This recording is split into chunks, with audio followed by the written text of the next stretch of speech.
Welcome back. As we're nearing the end of yet another year, we would like to show our viewers how eventful it has been. In the first series of our Year Enders 2007, we take a look at happenings in the first 3 months, that is from January to March. Even prior to the beginning of year 2007, Goans were up in arms against the draconian Regional Plan 2011, and immediately after 2007 dawned, a global Goan convention was held in the state under the banner of Commissioner of NRI Affairs Goa. Commissioner for NRI Mr. Eduardo Falero said the purpose of the convention was to bring Goans working overseas together. The then Chief Minister Pratap Singh Rani, addressing the delegates, admitted to the inaccuracies in the diabolic Regional Plan 2011 and promised our brethren abroad to rectify the same.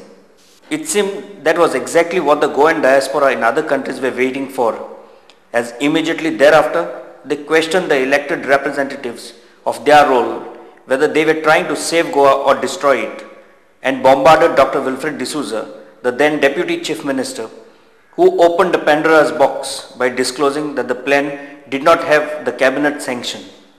Following the revelations, Aisha Sequeira from Kampal, residing in New York, sought to table a motion against the Regional Plan 2011 on behalf of the non-residents Goans.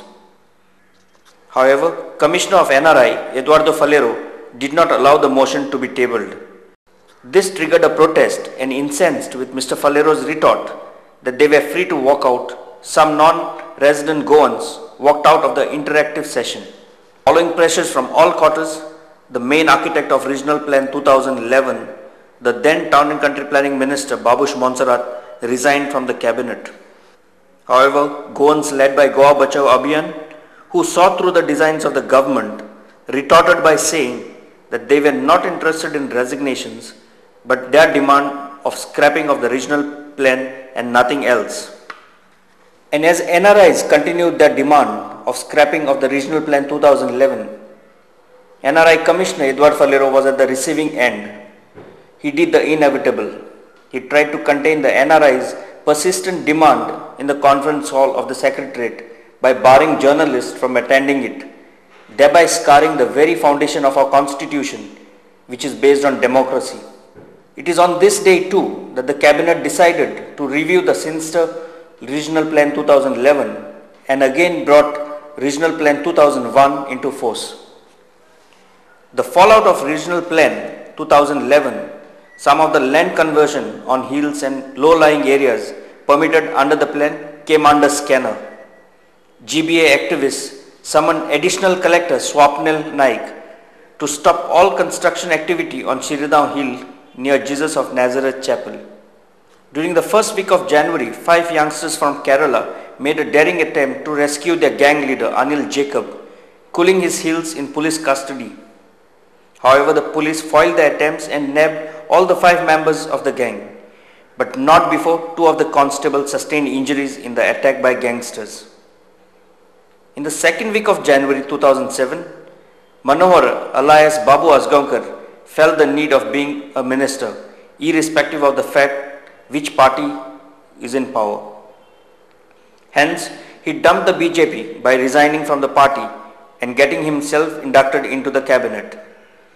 After swearing in as a minister, he submitted his Congress membership form to the General Secretary of AICC in charge of Goa Desk, Margaret Alva.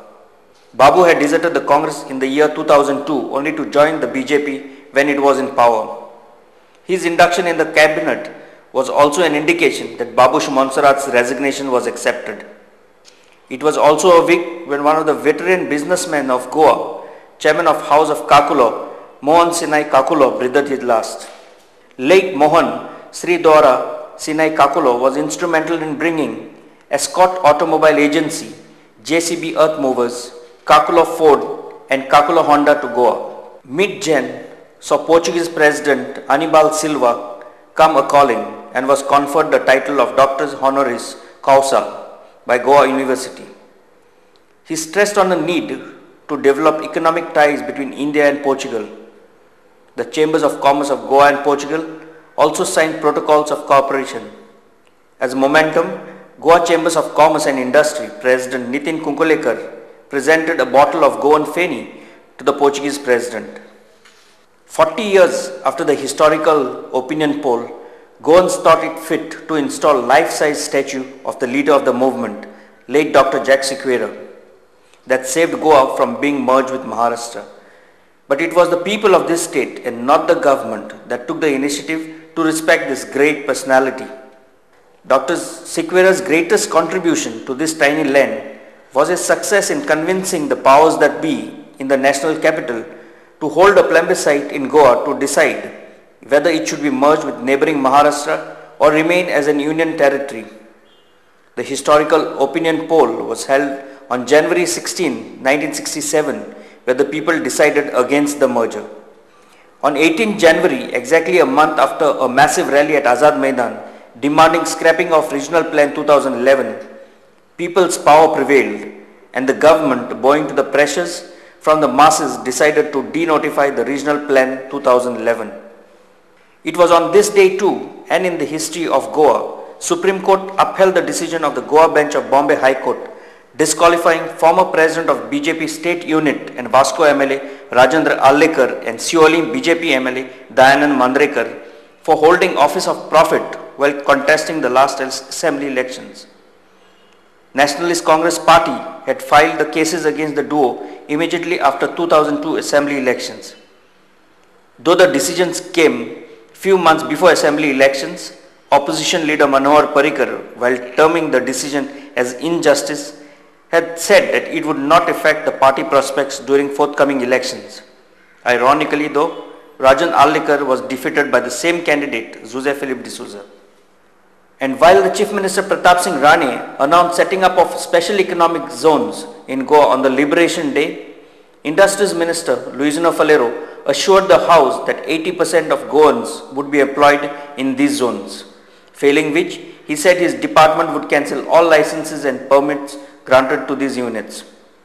It is well known that state government or the central government would have no jurisdiction in these zones, and the successive governments have utterly failed to enforce 80% job reservations to Goans in the existing industrial units and even in the hospitality industry. Besides, Dr. Wilfred, who was then the Deputy Chief Minister, has gone on record saying that SEZ's issue was not discussed in the cabinet.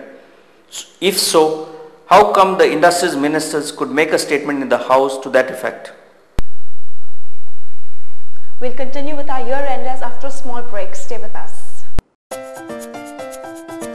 Welcome back. We will now continue with our year-enders.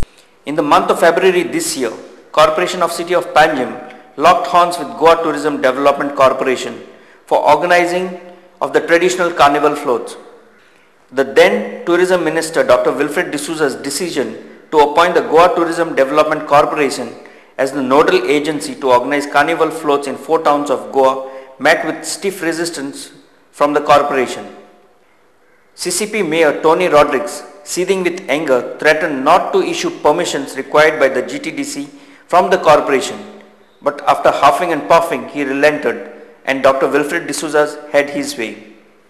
The Bombay Crime Branch officials of Economic Offence Wing nabbed 4 culprits involved in purchase and selling of illegal online tickets of various airlines using the credit card details of various people. The scam worth crores of rupees came to light when one of the members spilled the bins to the cops following dispute between them. And as the members of the gang holidaying in Goa proceeded to doubly Maput to drop one of their accomplices, noticed the sleuths and tried to give a slip. But the alert sleuths managed to nab them after a chase.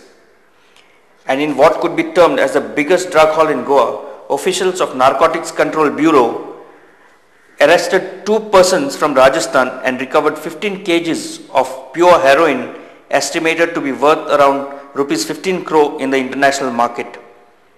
The duo were arrested at Kadamba bus stand at Panjim as they arrived from Mumbai with the drug consignment. NCB Superintendent Ajit Patil disclosed that Goa was turning into a hub of drug trade, but said his agency did not have any immediate plans to set up an office here.